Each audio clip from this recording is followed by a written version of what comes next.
Eloise moves from her sleepy Cornwall home to London, pursuing her dream to make it as a fashion designer. But London isn't how her retro 60s fantasies imagined it. Cliquey girls, loud parties, and modern fashions are hard for her to navigate. So when she finds a quiet bedsit in the heart of Soho, it seems to be a dream come true.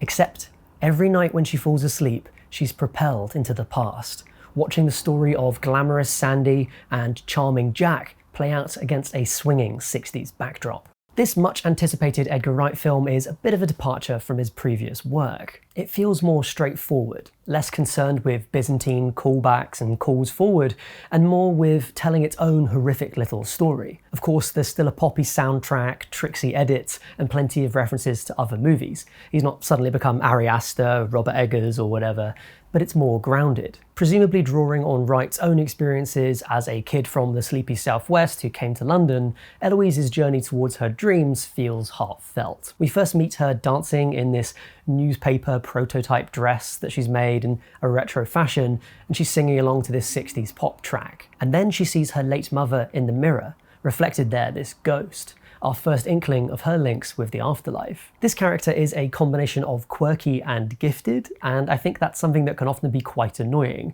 But it really works here because of Thomasin Mackenzie's winning performance. Plus, she has an excellent Cornish accent, so top marks from me. Quite quickly, it becomes apparent that London isn't what Eloise hoped it to be. She's lumped in with this awful woman called Jocasta, who's like the housemate from hell, this acerbic gap year haute couture wannabe who's very well realised by a relative newcomer called Synnøve Carlsen. I hope I pronounced that right. She's got a line through one of the O's, and I've honestly never known quite what to do with those, so sorry, Miss Carlsen, if I mispronounced your name. Eloise doesn't fit well with the culture of drinking or designer clothes, and so she's pretty much alienated from the group, except for John, who's this very sweet guy who gets probably the biggest laugh in the whole film.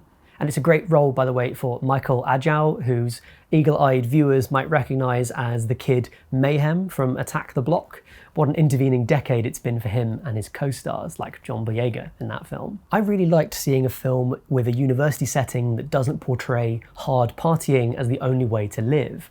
It's a good portrait of just how hard it can be to settle in that environment. And while there's plenty to say about the film's reconstruction of its 60s setting, I was very happy to see modern London well represented as well. In particular, much of the film's major moments revolve around the Toucan pub in Soho, which is a real drinking spot that I'm pretty sure will be rammed with tourists for months and maybe years to come. Once her dreams begin, Eloise is brought into Sandy's swing 60s London, and here's the film at its most dazzling, a note-perfect evocation of the glamour of that particular time and place. Sandy and Eloise swap places in this dizzying dance number, and Eloise watches through mirrors as she meets Jack, who's a bit of a gangster. So armed with images and overconfidence from those dreams, Eloise is able to start growing her self-esteem in the waking world. But it's an illusory confidence, cribbed from someone else.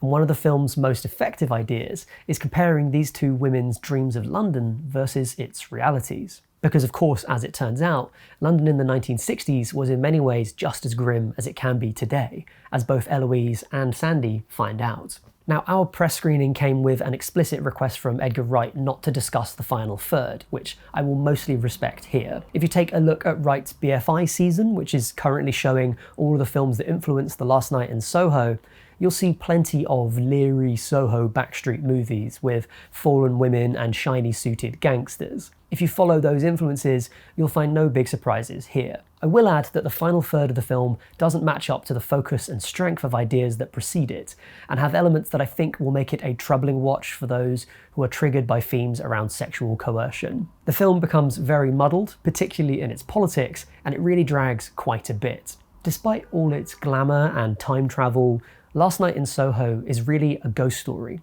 and a good one at that. Wright and co-writer Krysty Wilson-Cairns understand that ghost stories are at their heart about history, ways of reflecting our wonders about those who came before us, tapping into the past and finding the sometimes hidden pain there. For Eloise, that's about the life of another woman.